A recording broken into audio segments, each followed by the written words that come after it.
Open your cerebral cortex and shift your lobes into upper beta phase, because you are going to have Bitcoin knowledge transmitted directly into your vestibulocochlear. Your host at Bitcoin Knowledge is Trace Mayer, an early Bitcoin advocate since it cost $0.25, but this is not intended to be investment advice. A doctor of jurisprudence, but this is definitely not legal advice. And an investor in core cryptocurrency infrastructure, including Armory, BitPay, Kraken, and Mitagio, but this is not a recommendation of those services.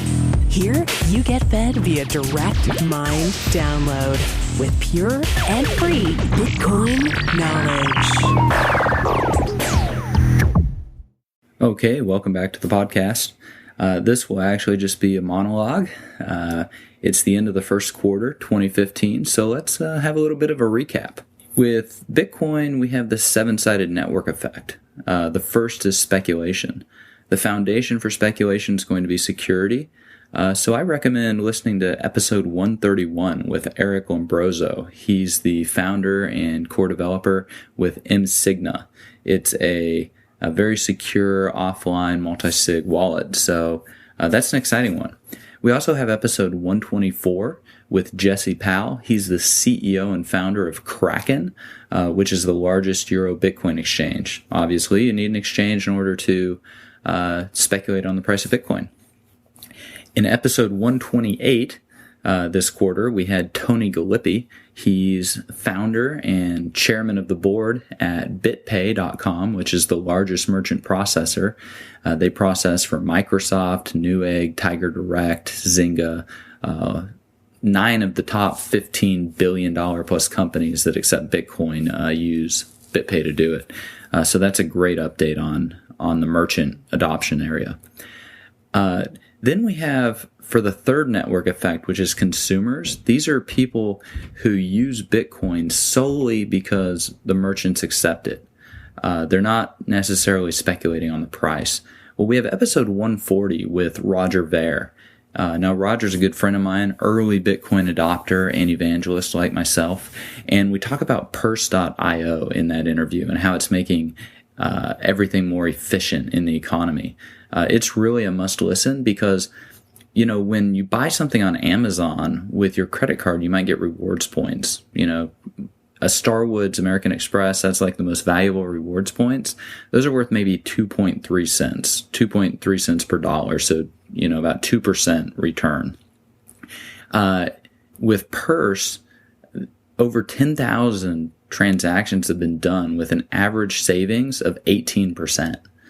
So we're talking like this is a 9x return solely for using Bitcoin as the medium. You can buy the Bitcoins on Circle, spend them on Purse, buying something on Amazon, bam, done, saving a ton of money. There's really no reason for people not to use Bitcoin, even if they absolutely loathe it and hate it. Everybody likes saving money. When I tried it out, I actually saved 35%. So it's really, really a major player there. Number 4 is security or the mining infrastructure. Episode 144 with Marshall Long from Final Hash, a major miner. He does a lot of consulting work over in China. A good listen overall.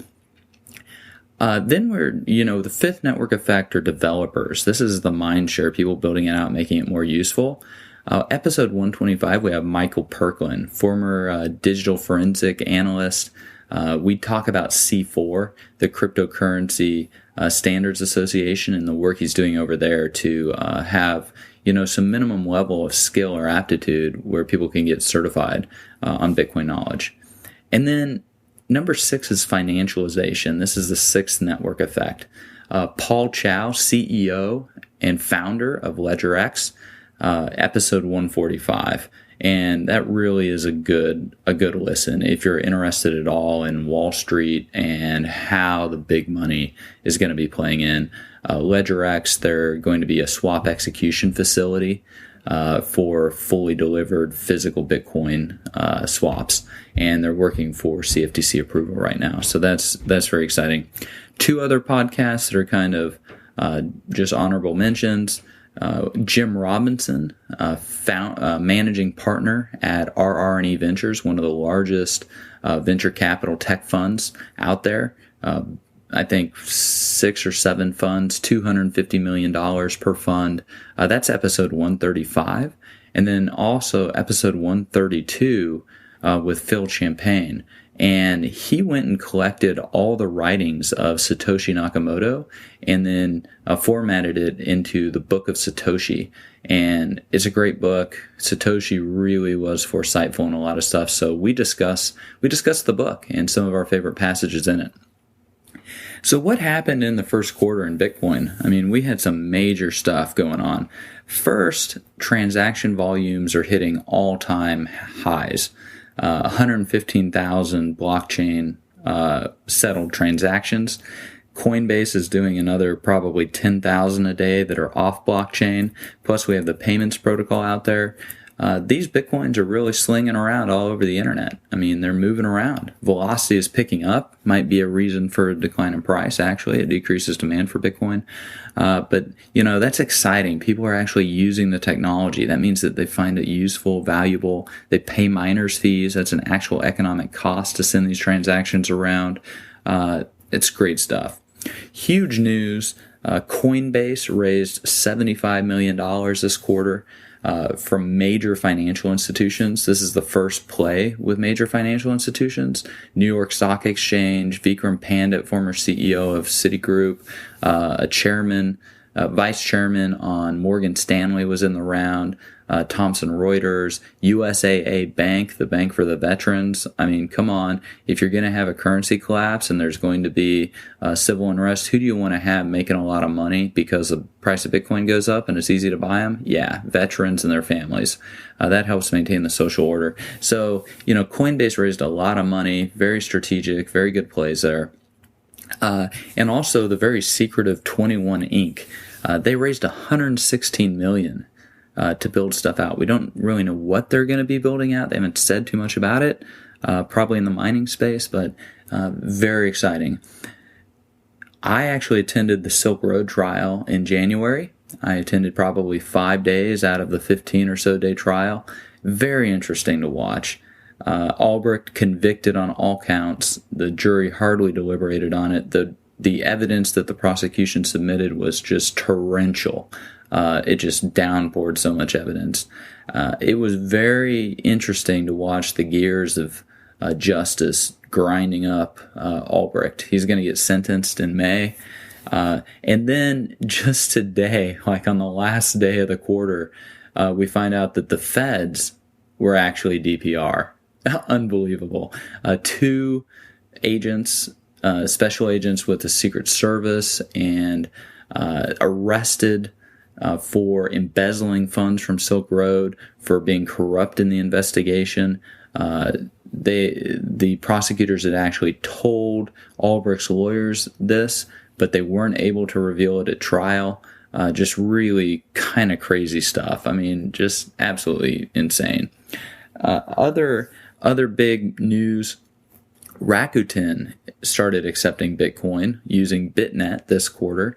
Rakuten's one of the top 10 internet companies out there. I mean, they're just massive. And what's kind of cool is when you go to check out, you can specify a return address.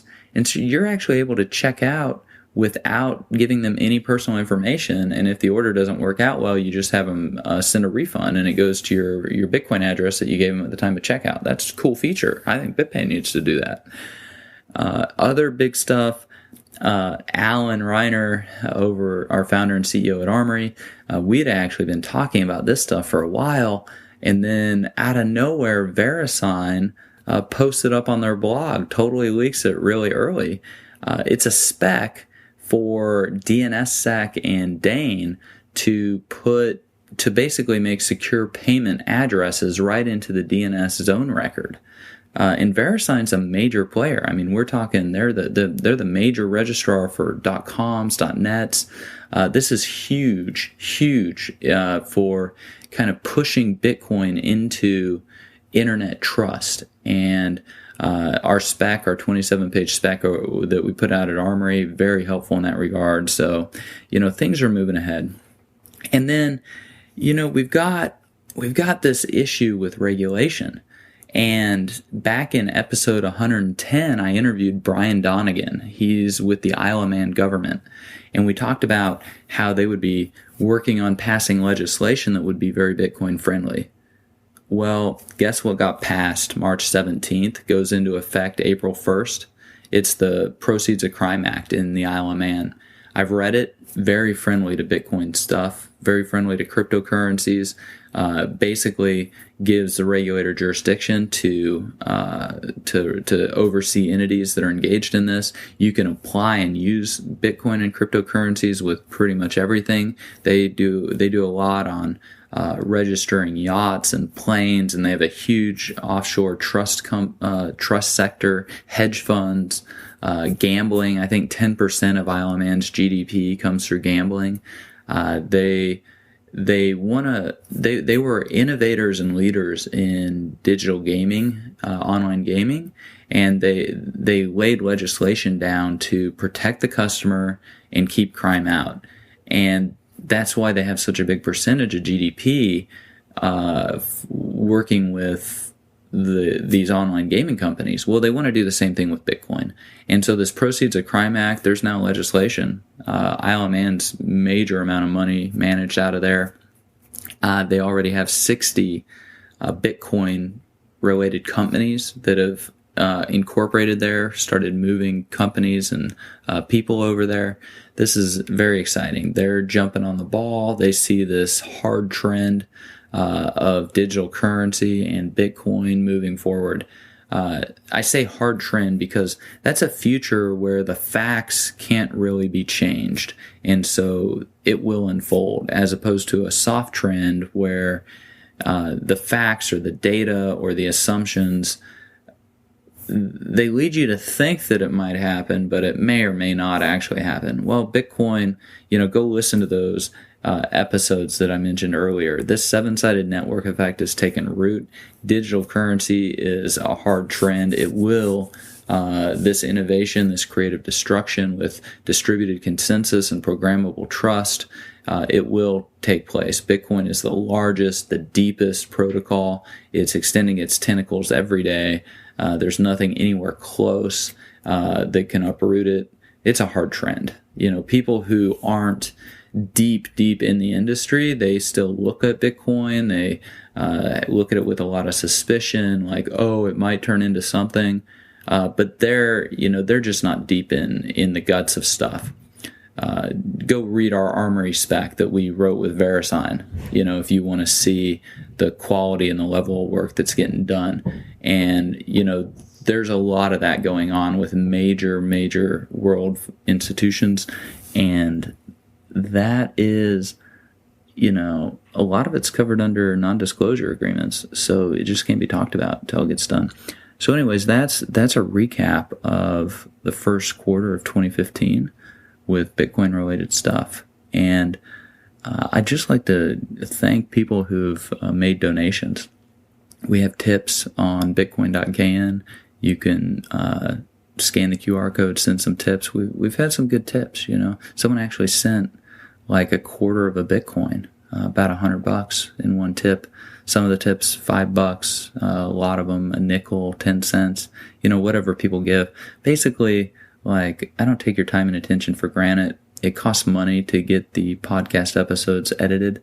That saves you time. We save an average of 3 to 4 minutes per episode when we edit them, edit the ums and ahs out. And when you multiply that by the number of listeners that we got, we're saving hours and hours of time per episode. So, I don't take your time and attention for granted. I would just hope that you don't take my money for granted, getting the episodes edited. So, kind of crowdsource the episode editing. Otherwise, we might have to find a more sustainable way to fund it, and that might be some type of advertising or whatever. But anyways, everything is moving forward. It's really exciting. We're at the cutting edge of finance and technology, and it's just full steam ahead. I think that it's a great time to continue acquiring Bitcoins. I actually think they're very undervalued at the current price. It's a good time to buy. So anyways, good luck and keep learning. Thanks for listening. Oh, and just forgot, in case you have any particular people you'd like me to interview, any suggestions, like by all means, like send them my way. I'd love to have some ideas for guests. So there we go. Thanks. Be sure to get a copy of the free Bitcoin Guide at freebitcoinguide.com. Got a question or suggestion? Record your voice at bitcoin.kn. Don't be shy. To help the show, share bitcoin.kn with friends, post about it on Reddit, and otherwise spam the interwebs. Your iTunes comments and 5-star reviews are very important to us. Please continue tuning in to the Bitcoin Knowledge Podcast, where we release interviews with the top people in the Bitcoin world. Now take some choline and let that Bitcoin knowledge consolidate.